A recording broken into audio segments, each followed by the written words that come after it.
Là, nous sommes à l'aéroport de Bukavu. Pour aller sur une mine du Congo, il faut l'autorisation des Chinois. Ça veut dire que il existe un territoire chinois dans ce pays, la RDC.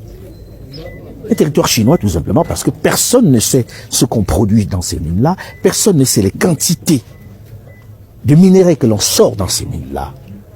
Personne ne sait ce qui se passe dans ces camps-là, dans ces mines-là. Ils déclarent ce qu'ils veulent, mais c'est classé en mine artisanale. Dans les statistiques des mines que l'on présente, personne ne peut dire ce qui sort des mines chinoises. Les compagnies occidentales qui ont acheté ici il y a quelques années, qui ont signé ici il y a quelques décennies, les ont toutes vendues à celui qui avait du liquide, les Chinois.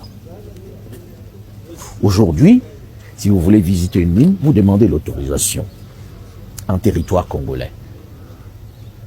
Comment peut-on parler d'indépendance? Est-ce que ça ne nous interpelle pas?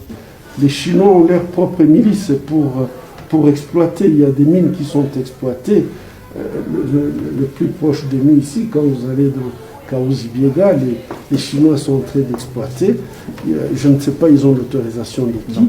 Mais je peux vous dire aussi qu'ils sont maintenant en train de vendre de l'or sur le marché noir. Donc, c'est-à-dire, ils viennent de l'or exploité sur le territoire congolais.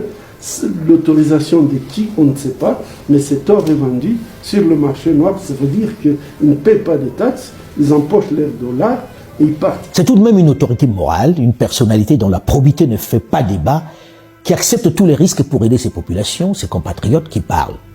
Le docteur Denis Mukwege, le prix Nobel de la paix, qui vit dans la douleur cette nouvelle colonisation. Malgré le message de dissuasion des firmes chinoises opérant à Kamituga, nous avons décidé malgré tout de nous y rendre pour toucher la réalité du doigt. Après 30 minutes de vol, nous atterrissons sur la petite piste de brousse de Kitutu. Une piste improvisée sur de l'herbe avec des bousses de vache comme vous pouvez le voir. Une arrivée mouvementée. Mais nous ne sommes pas au bout de nos surprises. Non.